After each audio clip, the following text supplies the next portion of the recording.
Hello. ठीक।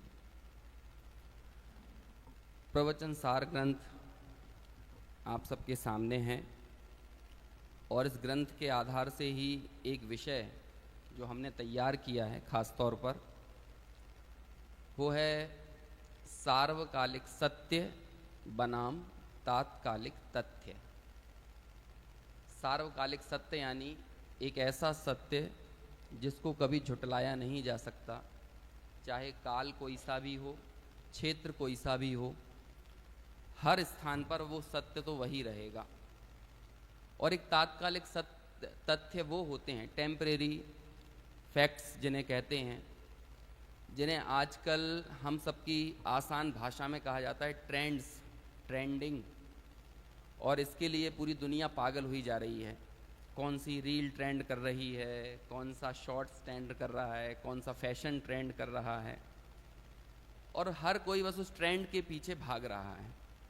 लेकिन जब हम हमारे आचार्यों के इन शास्त्रों से जुड़ते हैं तो यहाँ तो हम देखते हैं कि जो ट्रेंडिंग के पीछे भागने वाले लोग हैं ना, उन्हें तो पर समय कहा है, क्योंकि वो ट्रेंड्स जो होते हैं वो तो कोई पर्टिकुलर समय के लिए होते हैं, किसी क्षेत्र विशेष में होते हैं।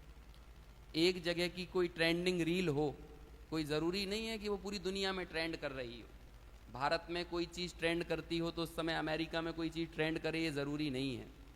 कोई चीज़ आज ट्रेंड कर रही है तो ये ज़रूरी नहीं है आज से 5 दिन 10 दिन बाद या 1 महीने बाद कोई ट्रेंड करे।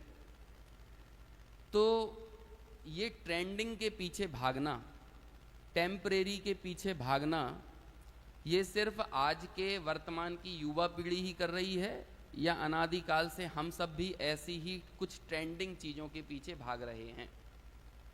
ये जो ट्रेंडिंग होते हैं ना, यही कहलाते हैं तात्कालिक तथ्य।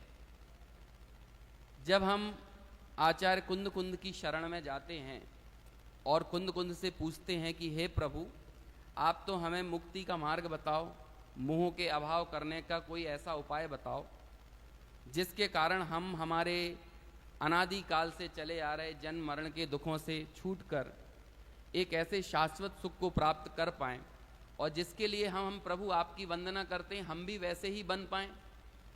हम अरहंत के सामने खड़े होते हैं, उनकी वंदना करते हैं, और जब हम अरहंत को देखते हैं तो वे अरहंत भगवान कहते हैं कि देखो भाई, यदि तुम मुझे जानते हो ना वाकई में, तो इसका मतलब है तुम अपने आप को भी जानते ही हो, और यदि तुम अपने आप को नहीं जान पा रहे, इसका मतलब तुम मुझे भी नहीं जानते हो। कहा ना 80वें नंबर की गाथा में, जो जान दी अरहंतम दव्वत गुणत पज्जयतेम, सो जान दी अपाणम मोह खलु जादी तत्सलयम। तो एक छोटी सी अरहंत भगवान के जानने के नाम पर एक छोटी सी सैद्धांतिक घुटी, घुटी जानते किसे कहते हैं? जो दवाइयों को घोंट के, है ना, औषधियों को घोंट के कोई बनाया जाता है और जिससे हमारे जो भी हमारी बीमारी या रोग हो वो दूर हो जाए, वो घुटी कहलाती है। अध्यात्म में, आगम में, दर्शन की भाषा में उस घुटी का नाम है द्रव्य गुण पर्याय। और द्रव्य गुण पर्याय से जब आप विश्व को, दुनिया को, पदार्थों को देखते हो, इसका मतलब आप उसके सर्वांगीण पक्ष को देख रहे हो। और ये द्रव्य गुण पर्याय इतनी जरूरी और इतनी महत्वपूर्ण चीज है कि जिस किसी ने भी सम्यक्त का उपार्जन किया है, वो बिना द्रव्य गुण पर्याय की सम्यक समझ के बिना उसका उपार्जन यानी सम्यक्त की प्राप्ति नहीं कर सकता। तो हमें तो लगता है कि अरहंत को जानने की बात कर रहे हैं, लेकिन अरहंत के नाम पर वहां पर एक छोटी सी बात बातों ही बातों में कह दी कि अरहंत को जानना तो है, लेकिन कैसे जानना है? द्रव्य गुण पर्याय से। तो ये द्रव्य गुण पर्याय आखिर चीज क्या होती है? तो जब हम आगे की गाथाएं पढ़ते हैं, देखो मुझे जो विषय लेना है ना, वो तो मैं लूंगा 94 नंबर की गाथा से, लेकिन मैं 94 जो गे तत्व प्रज्ञापन जहां से शुरू होता है ना, वहां से मुझे विषय शुरू करना है। लेकिन वहां तक आने की मैं सिर्फ एक भूमिका बना रहा हूं कि आखिर द्रव्य गुण पर्याय को जानने की बात, ये द्रव्य गुण पर्याय का छोटा सा जो कॉन्सेप्ट है, ये अरहंत को जानने की शर्त में क्यों लगा दिया? अरहंत को वैसे भी जाना जा सकता है, उन्हें उनके अतिशय से जान सकते हो, उन्हें उनके भामंडल से, उन्हें उनके 46 मूल गुणों से, उनके बाह्य वैभव से, और भी कितनी सारी चीज़ें हैं अरहंत को जानने के लिए। लेकिन अरहंत को जानना है तो कैसे जानना है? द्रव्य गुण पर्याय से। क्योंकि अरहंत को जब द्रव्य गुण पर्याय से जानोगे ना, मतलब आपकी द्रव्य गुण पर्याय की समझ सम्यक होगी, तब आप आत्मा को जान पाओगे। और फिर आगे आकर गाथाओं में कहते हैं कि अर्थ क्या होता है, वस्तु क्या होती है, समझ कैसे विकसित होती है। तो कहते हैं हर एक अर्थ, हर एक वस्तु द्रव्य गुण और पर्यायमय ही होता है। फिर हमने आचार्य से पूछा कि हे आचार्य, हमारे मोह का लक्षण आप बताइए, हम दुखी क्यों हैं आप ये बताइए। तो वो एक ही बात कहते हैं कि देखो, तुम अर्थ को अच्छे से नहीं जानते, तुम्हारी समझ ना अर्थ के संबंध में सही नहीं है। अर्थ मतलब वस्तु, जिसे हम वस्तु कह रहे हैं, है ना, जिसे हम, हाँ, दुनिया के जो पदार्थ हैं, वस्तुएं हैं, थिंग्स हैं, ये मटेरियलिस्टिक चीजें हों चाहे नॉन मटेरियलिस्टिक हो, सब कुछ क्या कहलाती हैं एक शब्द में? अर्थ। समझ में आया ना? अभी हम लोगों से पूछें, भैया कोई 70 साल 75 80 साल तक की उम्र यदि तय कर ले, तो वो ये कहता है ना, हमने पूरी दुनिया अच्छे से देख ली है, हमने दुनिया को बहुत अच्छे से जान लिया है। आचार्य कहते हैं कि यदि तुम दुनिया को जानने की बात तो छोड़ो, दुनिया की तुमने एक वस्तु को भी ढंग से जान लिया होता ना, तो तुम सम्यक दृष्टि हो जाते, तो तुम्हारा मोह खत्म हो जाता। दुनिया को जानने का अहंकार तो बहुत दूर की बात है। अच्छा, ऐसी बात है? कौन सी एक वस्तु?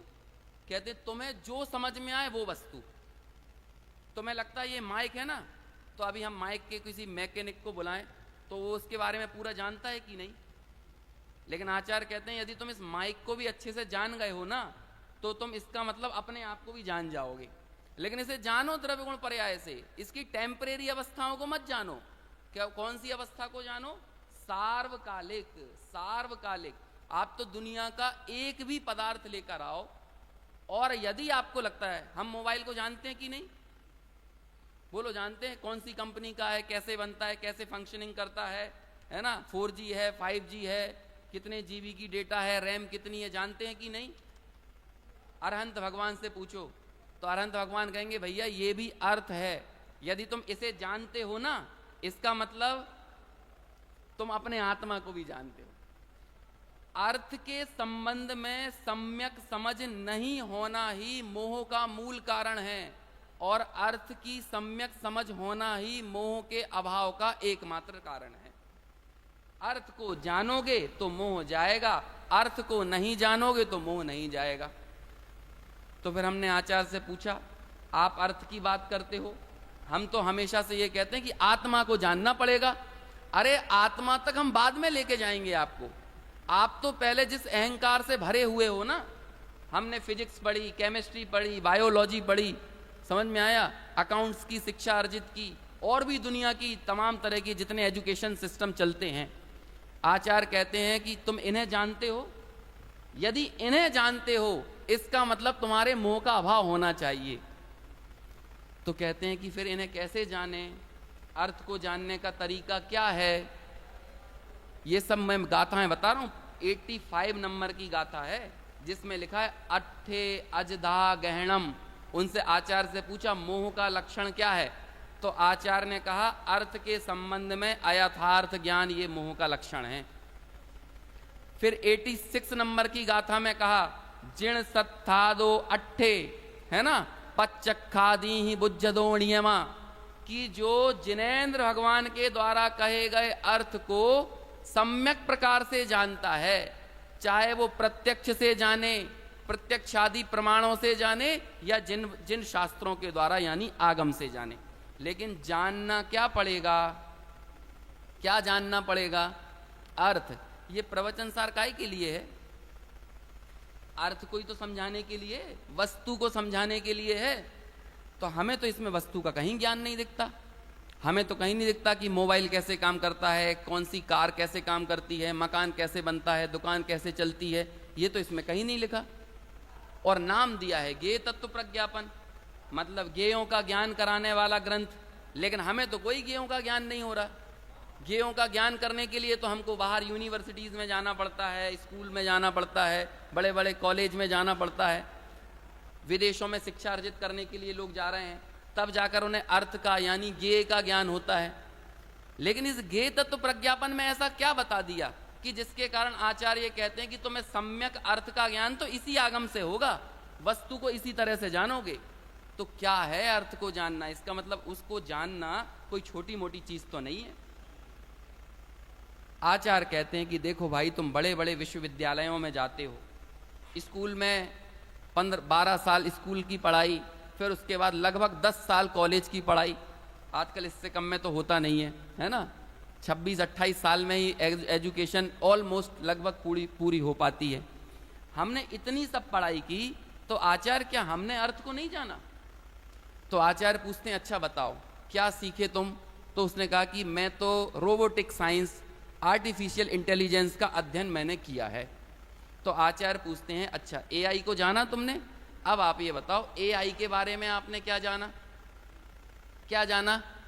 तो बता दिया उसने एआई के बारे में जो कुछ भी उसने पढ़ा है। मैंने तो नहीं पढ़ा है, लेकिन उसने जो कुछ भी पढ़ा है तो उसने एआई के विषय में सब बता दिया कि देखो आजकल आपके लिए हर काम बिल्कुल आसान बना दिया है। आपको अनुवाद करना है, ट्रांसलेशन करना है, थीसिस लिखाना है, वीडियो एडिटिंग करना है, समझ में आया?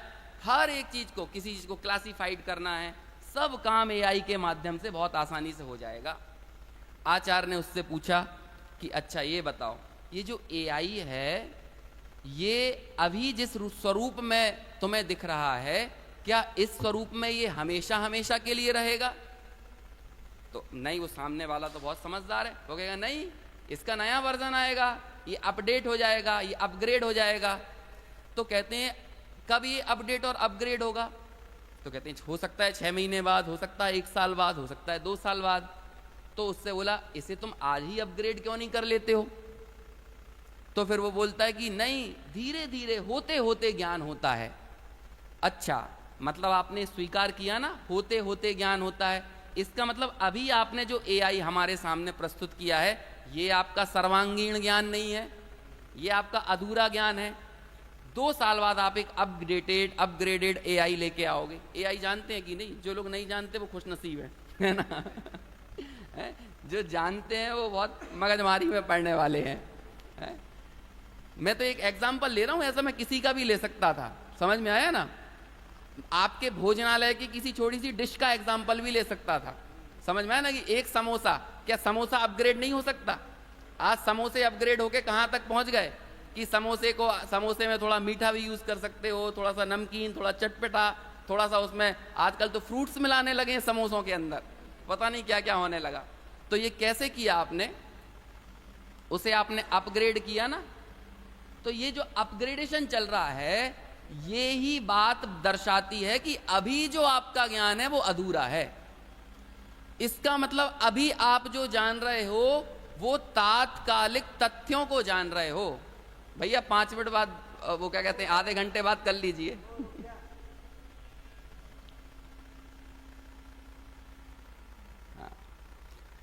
अभी जो भी हमारा ज्ञान है, जो भी हमारी समझ है, वो कैसी है? वो तो किसी टेम्परेरी फैक्ट्स के ऊपर आधारित है ना। आज से मान के चलो 40-50 साल पहले एक टेलीविजन आया, वो कैसा था? और आज 40-50 साल बाद टेलीविजन आ गया, ये कैसा है? लेकिन आप ये बोल सकते हो कि ये जो टेलीविजन हमारे सामने, ये अंतिम परिणति है? नहीं है ना। कंप्यूटर आया, मोबाइल फोन आए, हवाई जहाज आए, रेलगाड़ियां आई, ये सब चीजें आप कह सकते हो कि ये अंतिम स्वरूप है। इसका मतलब हम जिस किसी भी वस्तु को जान रहे हैं वो उसके सार्वकालिक स्वरूप से नहीं जान रहे। उसे कैसे जान रहे हैं? उसे उसके तात्कालिक तथ्यों के आधार पर जान रहे हैं।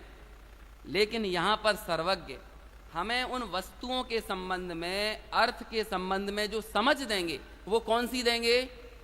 सार्वकालिक। तो कहते हैं वो सार्वकालिक समझ का नाम क्या है? कहते हैं द्रव्य, गुण और पर्याय से वस्तु को जानना। हमारे लिए अभी अर्थ का मतलब सिर्फ और सिर्फ टेम्परेरी फैक्ट्स हैं। हमारे लिए यूनिवर्सल ट्रुथ, समझ में आया? शाश्वत सत्य हमारे लिए अभी अर्थ का या वस्तु का मतलब नहीं है। लेकिन हम उन तात्कालिक तथ्यों के आधार पर ही उस अहंकार के शिखर पर चढ़ जाते हैं कि हमें लगने लगता है कि हमसे ज़्यादा बुद्धिमान और कोई है नहीं, और अपनी उस बुद्धिमत्ता के अहंकार में हम सर्वज्ञ को भी झूठा साबित कर देते हैं और कहते हैं जिनवाणी में क्या रखा हुआ है, जिंदगी थोड़ी चलती है इससे, दुनिया थोड़ी चलती है। हाँ बिल्कुल सही कह रहे हो, इसे पढ़ोगे, इसे समझोगे तो दुनिया खत्म हो जाएगी, मतलब संसार खत्म हो जाएगा। संसार को चलाना है तो इससे दूरी बनाना पड़ेगा। तब जाकर आचार्य कहते हैं कि तुम्हारे दुख का कारण मोह, और उस मोह के सद्भाव का कारण अर्थ की सम्यक समझ नहीं होना। तो फिर सिंपल सा आंसर क्या है, मोह कैसे दूर होगा और हम सुखी कैसे होंगे? क्या आंसर होगा इसका? अर्थ की सम्यक समझ लो। तो अर्थ की समझ कैसे पैदा होगी? तो कहते हैं जिण सत्थादो अट्ठे, जिनेंद्र भगवान के द्वारा प्रतिपादित जो शास्त्र हैं, जो आगम हैं, जिनेंद्र द्वारा कथित, उसमें जो अर्थ का प्रतिपादन है उसकी समझ स्थापित करने से आपका क्या होगा? तत्वार्थ को जो जानते प्रत्यक्ष या जिन शास्त्र से दृग मोह क्षय हो, इसलिए स्वाध्याय करना चाहिए। अर्थ को अनुवाद में क्या नाम दे दिया? तत्वार्थ। और वास्तव में अर्थ एक पक्ष होता है, लेकिन अर्थ का सर्वांगीण पक्ष क्या होता है? तत्वार्थ। देखो, कोई भी वस्तु 4 पैमानों पर जांची, उसके 4 डायमेंशन होते हैं। जैन दर्शन के 4D या कोई भी फिलॉसफी की दुनिया में वस्तु को समझने के 4D यानी 4 डायमेंशन कौन से हैं? द्रव्य, क्षेत्र, काल और भाव। हर एक चीज को आपको कैसे समझना पड़ेगा? द्रव्य से, क्षेत्र से, काल से और भाव से। आप में से कोई बताएगा ये जो चार तरह के जीव का कथन आता है? 4 तरह के मतलब, एक होता है जीव पदार्थ, एक होता है जीव द्रव्य, एक होता है जीव अस्तिकाय और एक होता है जीव तत्व। इन 4 जीवों में क्या अंतर है? ये 4 जीव क्यों बताए? क्या चारों एक से हैं? जैसा जीवास्तिका है वैसे ही जीव द्रव्य है। तो फिर क्या है इनका कारण? इन्हें 4 अलग अलग पैमानों पर बताने का क्या रीजन है?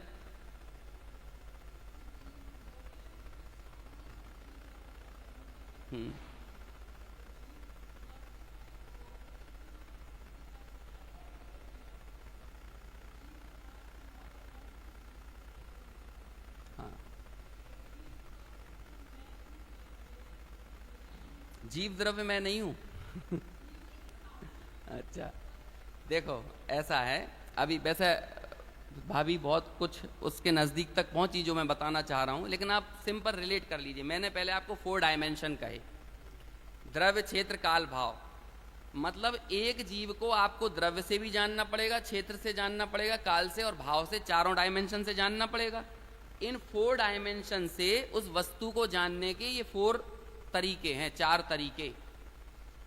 जीव द्रव्य, जीवास्तिकाय, जीव पदार्थ और जीव तत्व। अब देखो यहाँ पे द्रव्य, क्षेत्र, काल, भाव, ठीक है? ऐसा ये इसी क्रम में आप मानना, क्योंकि 2 बार जीव द्रव्य आएगा। एक तो द्रव्य ये वाला द्रव्य हो गया और एक जीव द्रव्य वाला द्रव्य हो गया। लेकिन जब हम इस जीव द्रव्य को देखेंगे ना, तो वो काल वाले पॉइंट पर जाएगा। ये क्या है? द्रव्य। ये क्या है? ये क्या है? काल। और ये क्या है? भाव। अभी मेरे पास बोर्ड नहीं है तो आपको इसी से जानना पड़ेगा, ठीक है ना? इसमें हेर फेर मत करना, इसी क्रम में रखना, द्रव्य, क्षेत्र, काल, भाव, ठीक है? इस द्रव्य वाले पॉइंट पर रखा था जीव पदार्थ। मतलब आप जीव को जब द्रव्य वाले एंगल से जानोगे, द्रव्य क्या होता है? उसे वस्तुपने से जानना, मतलब उसके एग्जिस्टेंस, उसकी सत्ता के विषय में निर्णय करना। अरे पहले एग्जिस्टेंस बताना पड़ेगा ना आगे के डायमेंशन के बारे में समझने के लिए। तो पहले हमने वो पदार्थ, पद से कहा जाने वाला अर्थ, वो कहलाता है पदार्थ। जब समय सार लिख रहे थे कि वचनी का लिख रहे थे पंडित जयचंद जी छावड़ा, तो उन्होंने कहा वाचक वाच्य नियोग, समय, समय नामक पदार्थ में क्या है? वाचक वाच्य नियोग है। मतलब मैं जो समय सार कह रहा हूं ना, ये समय सार तो शब्द है, वाचक है। असली समय सार कौन है? समय सार स्वरूप आत्मा, सा, मा, या, सा बड़ा सा और रा, ये कौन सा समय सार है?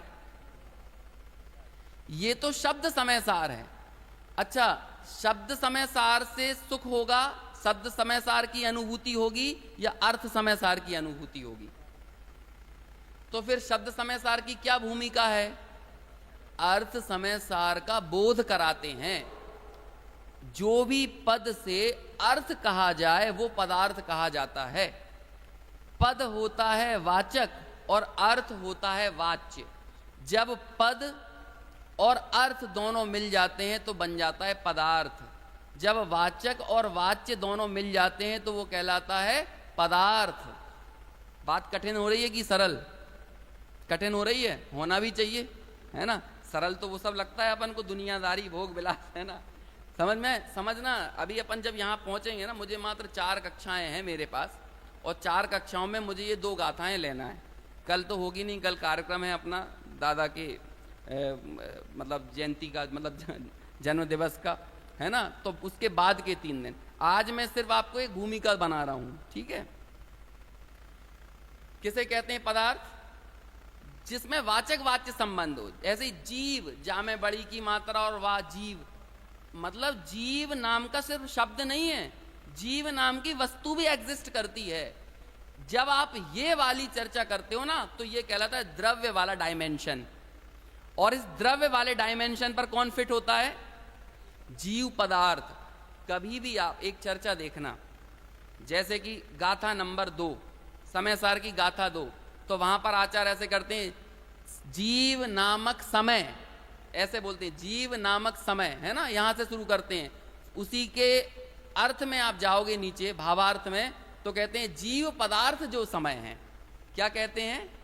जीव पदार्थ जो समय। मतलब आपको सबसे पहले एग्जिस्टेंस, उसकी सत्ता बताना पड़ेगी। मेरे पास, मुझे इस मोबाइल की क्वालिटी बताना है, लेकिन सबसे पहले क्या बताना पड़ेगा? ये मोबाइल है, यही तो बताना पड़ेगा ना। तो हम ये क्षेत्र तो तब बताएंगे ना जब पहले ये बता दो कि जीव नाम की वस्तु है। बात समझ में आ रही है? गाथा 2 में समय के 7 विशेषण दिए हैं। उसमें सबसे पहला विशेषण किसी को याद है? समय के 7 विशेषण में सबसे पहला विशेषण, समय नामक पदार्थ उत्पाद व द्रव्य युक्त सत्ता सहित है। अरे हम जिस समय की विशेषता बताएंगे, सबसे पहले आपको ये तो बता दें कि वो समय होता है, वो सत्ता है। समझ में आया ना? एक बच्चा अभी पैदा ही नहीं हुआ और आप उसकी क्वालिटी बताने लगो, तो बता सकते हो? हमने कहा कि सुनिए, ये जो भाई साहब है ना, इन भाई साहब का जो पुत्र है वो गोरा है, वो का है ना, वो इतना लंबा है, वो इतनी उसकी उम्र है, ये आप बता सकते हो? सबसे पहले आपको क्या बताना पड़ेगा? इन भाई साहब का एक बेटा है ना। फिर वो बेटा कैसा है वो बाद में आप बताओगे। ऐसे ही समय की विशेषता बताने से पहले क्या बताना पड़ेगा? समय की सत्ता है। ऐसे ही जीव के द्रव्य क्षेत्र, वो क्या कहते हैं, जीव के क्षेत्र, काल और भाव बताने से पहले क्या बताना पड़ेगा? जीव की सत्ता है। तो ये वाचक वाच्य नियोग कि मैं जो जीव बोल रहा हूं ना, ये आकाश कुसुम के जैसा नहीं है। जैसे लोक में कह देते हैं ना चुड़ैल, तो होती है क्या चुड़ैल? अब ये तो कल्पना की वस्तु है कि होती है कि नहीं होती है ना। ऐसे ही कोई जीव नाम का पदार्थ ऐसा नहीं है, कोई आकाश कुसुम की तरह नहीं है। न्याय शास्त्रों में ऐसा उदाहरण आता है। आकाश कुसुम समझते हैं? आकाश में फूल खिलते हैं, बोलो आकाश में खिलने वाले फूल की गंध कैसी होती है? ऐसे ही दर्शन ज्ञान चारित्र वाला कोई पदार्थ है। दुनिया की सबसे बड़ी चुनौती तो यही है कि वो यही नहीं मान रहे कि जीव नाम का पदार्थ है। अभी सब कुछ बता देंगे, हमें अपनी सत्ता हर चीज से दिखती है, लेकिन कभी ये दिखती है कि अरे मैं ही जीव हूं। और यदि जब मैं सत्ता की बात करूंगा तो वो सत्ता कैसी है? वो उत्पाद व द्रव्य वाली है। समझ में आया ना? तो जहां पर पदार्थ के संबंध में उसकी सत्ता का विचार किया जाए, अब वो सत्ता का विचार बहुत बहुत तरह से होता है, वो मैं नहीं करूंगा। फिर महासत्ता, आवांतर सत्ता, है ना, सादृश्य अस्तित्व, स्वरूप अस्तित्व, उस दिशा में चले जाएंगे तो बहुत बहुत विषय फैल जाएगा। देखो ये जो शिविर वगैरह होते हैं इसमें सारी बातें तो आ नहीं सकती, सिर्फ इशारा होता है। अब उस इशारे पर या उस डायरेक्शन में आगे तो हमें बढ़ना है कि उसकी गहराई में हम खुद कितने उतरे अपने पुरुषार्थ से। इसलिए कभी शिविरों में ये भरोसे नहीं आना चाहिए कि यहाँ हमें सब मिल जाएगा। यहाँ हमें कुछ नहीं मिलेगा, हमें यहाँ पर सिर्फ इशारा मिलेगा। समझ में आया? अब आप इसकी गहराई में कितने चले जाओ ये आपके ऊपर निर्भर करता है। अब ये दूसरा डायमेंशन कौन है? क्षेत्र। जब भी आप जीव के क्षेत्र को, उसके फैलाव को देखोगे तो उसके लिए आपको किसका अध्ययन करना पड़ेगा? जीवास्तिकाय का। समझ में आया? कौन बताएगा क्षेत्र वाला पॉइंट, डायमेंशन? इस डायमेंशन से कैसे जीव का ज्ञान करोगे? जीवास्तिकाय से। थर्ड वाला पॉइंट क्या है? काल। और ये काल वाला डायमेंशन मतलब अनादि अनंत, ये अनादि अनंतता का ज्ञान कौन कराता है? जीव द्रव्य। कौन कराता है? द्रव्य। क्यों कराता है? क्योंकि द्रव्य का नाम ही ये है। द्रवण, द्रवण करना, बहना। बहना मतलब प्रवाहित होना। द्रव्य शब्द है ना, द्रव्य शब्द कैसे बना? द्रवण करने से। जैसे हम बोलते हैं ना, उनकी बातें सुन के मेरा मन द्रवित हो गया। तो जब मन द्रवित होता है तो क्या होता है? आंखों में से आंसू आ जाते हैं कि नहीं? मेरा द्रवित, ये क्या होता है? पानी की 3 अवस्थाएं। कौन कौन सी? द्रव्य, गैस, वो हवा रूप है ना, और एक ठोस। ये होती है ना 3 अवस्थाएं। तो ठोस अवस्था कहलाती है बर्फ, और जो बहने वाली अवस्था है वो क्या कहलाती है? द्रव्य, है ना। तो ये द्रव्य शब्द द्रु धातु से बना है। द्रु धातु यानी होता है बहने वाला। तो कोई भी वस्तु बहती यानी प्रवाहित कैसे होती है? किसी ना किसी काल में प्रवाहित होती है। समझ में आया ना? तो वो ये मैं कैसे प्रवाहित हो रहा हूं और कब से प्रवाहित हो रहा हूं? कब से प्रवाहित हो रहा हूं? अनादि से। और कब तक प्रवाहित होता रहूंगा? अनंत तक, है ना, अनंत काल तक होऊंगा ना, अनादि अनंत। अब जब हम अपने इस प्रवाह को देखेंगे, आप हमें बताओ इस प्रवाह में ऊपर आने वाले कचरों को मत बताना। जैसे गंगा नदी कहाँ से बहना शुरू होती है? गंगोत्री, वो कहाँ है? अलकनंदा, भागीरथी कहाँ से निकलती है ना, जहाँ से भी निकलती है, और मान के चलो समंदर तक जाती है। तो यहाँ तक गंगा के प्रवाह में एक रूपता है कि नहीं? अब बीच का कचरा मत बताना जो आपको कानपुर में मिल गया, इलाहाबाद में मिल गया, समझ में आया, या बीच बीच के नगरों में जाकर मिल गया, वो मत बताओ। गंगा के अखंड प्रवाह को बताओ कि वो गंगा का प्रवाह किसके कारण है। ऐसे ही अपने बारे में बताओ कि मेरा प्रवाह किसके कारण है। कचरा मत बताना, है ना। कचरा समझ गए? बीच में क्रोध आया, मान आया, माया आया, लोभ आई, नरक पर्याय आई, त्रियंच आई, मनुष्य आई, देव, ये कचरा मत बताओ। कर्मों का उदय मत बताओ, ये तो कचरा है। ये कचरा तो उस पर्याय का प्रदेय है, ये मेरा प्रदेय नहीं है, मेरा नेचर नहीं, मेरा स्वभाव नहीं। मेरा स्वभाव तो क्या है? बोलो, मेरा प्रवाह कैसे चल रहा है? अहम मयम आत्मा प्रत्यक्षम अक्षुण्णम अनंतम चिन्मात्र ज्योति अनाद्य अनंत। 73वें नंबर की गाथा की टीका क्या कहते हैं? मैं कौन हूं? अहम अयम आत्मा। ये क्या बताया? ये अहम अयम आत्मा क्या के? जैसे कौन सा आत्मा दुखी है? कौन सा ज्ञान दर्शन किस में पाया जाता है? आत्मा में। आत्मा